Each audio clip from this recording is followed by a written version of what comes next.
What I'm about to show you and share with you is gonna be like something you've never seen before.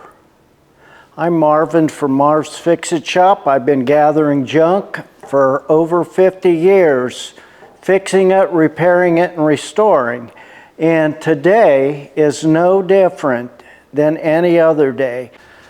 Recently, I made my way down into a basement of an old building here in downtown Geneva. It's called Briggs Hardware. And this hardware's been in existence since 1888. Yes, that's 143 years in the same building, under the same name, under the same ownership. Fact is, it's the hardware that I manage. And by being manager, I have the privilege of being able to go places where other people wouldn't have the opportunity. And one of them places that I visited was the basement. And I go down there occasionally when I just want to look around and sift through the old rusty junk. And I pulled up a collection of things that I want to share with you today. And I hope you are as excited about these items as I am, because I'm looking forward to bringing them back to life. I'm going to save the best part for last. The first thing I want to show you is these old files that I found in the basement laying there on a bunch of other junk. Now these files is what they would call old new stock, or new old stock, I don't know. This wrench, another wrench, and all these files, and this specialized, I think it's a spark plug wrench, 2 different sizes, and then of course this bit. And looking at this bit, I can tell that it's never been used before, but that's the first items that I want to show you. And what I'm going to do with all this stuff is I'm going to get the rust off, and I'm going to make these files functional again, and I'll show you how they will actually take metal off. And I may show you how this drill would actually drill, but to do so I have to have the right brace to put this in, and I may not have that. So that's the first thing I want to show you. What you see here is some old wiring, and most people would say, why do you want to save this old wiring? Well, this old wiring would have been ran in the building at one time, and it's the wiring that would have been considered back in that day knob and tube. Now what I mean by that is these wires would go through these tubes. These tubes would go through a 2x4. It would slip in like that, and they would be spread apart in the timber. And so these wires would be, what, 6-8 inches apart at least. I wanted to save this wiring and these tubes and this old box. Now, this box is unique because it's got the porcelain inserts in it, and what I want to do is hook that wiring up, and I want to put fuses in here. I'm going to put a cord end on one end, and we're actually going to wire these porcelain light sockets up. Now I had a mishap with this one right here. It's just that I dropped it, and sorry to say I broke it, but I've got some special glue in here that will put this right back together as good as new. And we will get this going, and I will show you all of that in an upcoming video, along with some of the other things that I'm going to show you. But I'm excited about getting this all put together on a piece of plywood and just show a nice demonstration of how these old fixtures would have worked back in the day, using the old wire as much as I can. Now this wire's pretty heavy. I may have to get some that's a little smaller, like a drop cord wire for this. But Well, I'll tell you what, I'm excited about doing that. It's going to be a fun project, and that's coming up hopefully within the next few weeks. I can get all this done.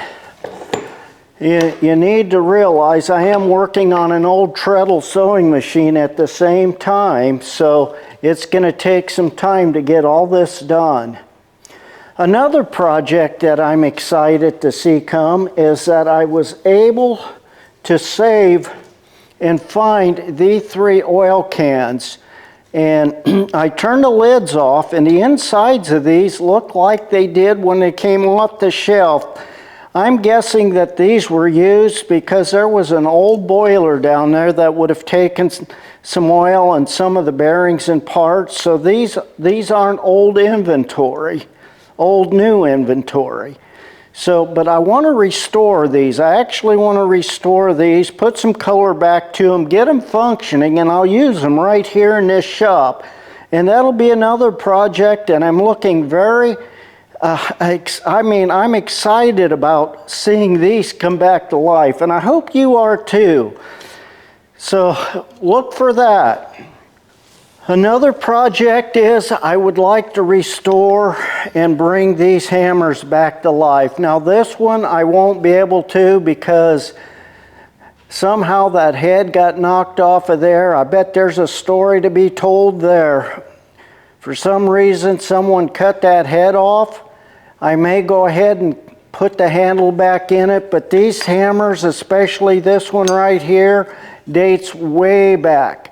So, and this one's a little newer, but it's still old. And I found all these hammers in the basement of that old hardware that I shared with you. Along with these hammers, and during the same restoration process, I want to bring this old sledgehammer back to life. You can see it's hit a lot of things. And I found it in the old basement, and I'm not sure why they would have had such a heavy sledgehammer down there, but they did. And I'm very excited about working on that and getting it going along with the rest of these hammers. Oh, I missed this in the electrical stuff. So here's some more electrical items that I would like to get incorporated in my demonstration with that. Another project I'm looking at is I found this old container. It's a solder, aluminum it says on it. I would like to open this can and take a look at that soldering, but it's rusted fast. I do not want to put any wrenches to that because it definitely would mess up the container, and I don't want to do that. So what I might do is put some penetrating oil on there and let that soak and open it. Along with these 2 plates, which would have been part of a door with a porcelain knob or a steel knob going through each end. I want to clean those up and see if I can't bring that copper finish back out. And this old hinge has seen better days. It's broken, but even at that, I want to pull it apart, clean it up, and just make it look like something again. These old castle hinges like this, you can see kind of shaped like a castle. There would have been one right here also, but that's another item I want to bring back to life. Now this next item is, to me, really exciting, so hang on a minute.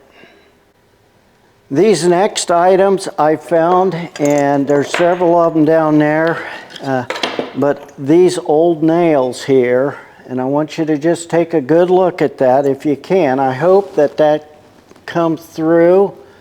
You can see them. This is what they call a mini railroad spike, and this is an old nail they would have used in the hardwood, log cabins, old homes, probably 100 years back. And I want to get the rust off of them, but you can tell that these have never been used before, and they still got some of the gloss on them, and I want to bring that back to life. And along with that, I found this old hitch pin, and if this old hitch pin could talk, I bet it would have a lot to say. But you can see how rusty that is, and I'm going to test my rust remover on this item, and you won't want to miss to see the results of that. That's coming up. I hope you watch. And along those lines, if you got any suggestions as far as rust removal or anything like that, I would sure love to hear that. So drop me a line in a comment telling me what you think of the process of removing rust. There are several items out there. I've showcased a few of them in here. I have my favorite in the shop, and I'll bring that along with you also. But this old hitch pin isn't worth a whole lot, but I'm going to get it looking pretty good. I'm hoping anyway. So that's another upcoming project along with these nails. Now, I told you I had something special to show you towards the end of this video, and we are here. What I'm about to reveal, I hope you're as excited about it as I am in trying to get this going. But we're going to start with the smaller end and work to the bigger end. Back in the day, during the heyday of that hardware, one of the items that they sold in the store, and I actually have about a 1919, maybe 1920 picture of the store during those days.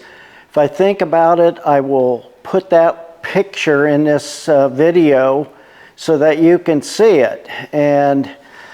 But they sold potbelly stoves and different things like that. And of course, in the basement is a lot of relics of parts of stoves that would have been, well, how do I want to say this? The parts of the stove that would have had a tendency of breaking and losing or cracking or needing to be replaced. And one thing I found was this right here. I'm not sure what it is, but it has something on there about caution, so I'm sure it got hot. I'm thinking it's the top of a stove, and I want to bring that back to life and put some color on it. But not only this, hang on. I have these cast parts that would have been part of the stove at one time. They're all rusty. We're going to see how my rust inhibitor takes care and handles the rust. I have 3 of these things like this we'll work on, but then I have this as well, which is a bigger part, and it's all cast. It would have been an arm, a swing arm that would have swung like this. The side of a stove, my guess is this was on the pot-bellied stove. They'd put their teapot on here. They could swing it in to get it hotter, swing it out to let it cool off a little. So they gauged their temperature of the pot just like that. And to me, that's interesting. I hope it is to you too, but we're gonna bring this stuff back to life.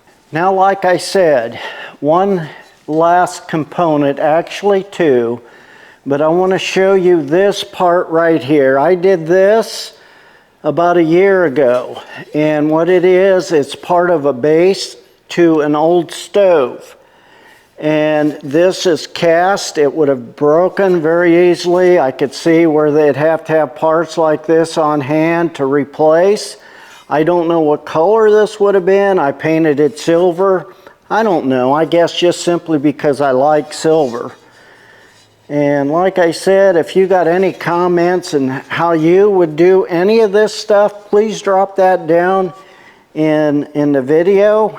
And if I don't forget, I'll put a card in this video showing you the process that I used to take the rust off of this. That will be up there in the corner in a little card. You can click on it and it'll take you right to that video. But hang on, I'm getting to it. Get the drum roll going. Do-do-do-do-do. Here it comes. But to me, this is the most exciting part of what I'm about to do, and I hope it is for you too. Let me get it. it's this part right here. It's got that lion's face on it. It's all rusty. I want to de-rust it. I want to treat it. I want it to get looking nice, and I want to paint that lion's head and this foot in a decorative color, in contrasting colors. But here's the exciting part about this. You see that right there? That's a matching part. That would have went just like that on the bottom of the stove. And what I want to do is get the other 3 legs. I'm pretty sure there are 3 more down there.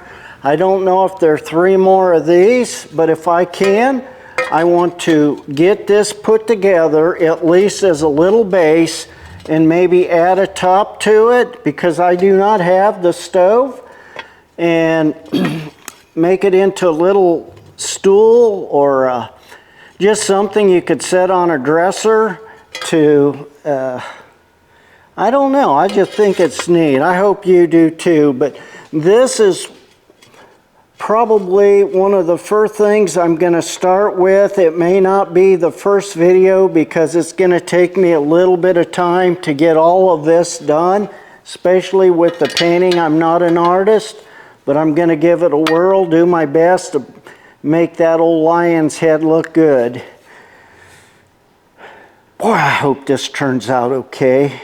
I mean, I'm putting a lot of effort into it, and I like this rusty junk. And the thing about this is, I don't know if you can see it or not, but if you look close enough at that, you can see that the metal down in there and parts of that rust is still the new metal. If I would have a sandblaster, that probably would be the best way to clean that, but I'm not going to do it that way. I'm going to do the right thing and just go ahead and clean it the hard way. Maybe with some chemicals, or maybe even just with my wire buffing wheel on the old grinder over there, the old 50-year-old Craftsman bench grinder. Hope I don't drop this and break it like I did something else in this shop recently. But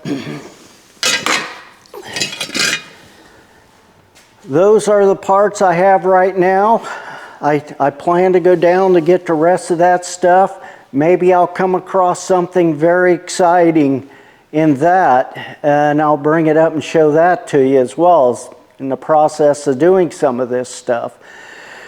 From all indications, I have 1, 2, maybe 1, 2, 3, 4, 5 little rust proofing, rust removal projects in front of me.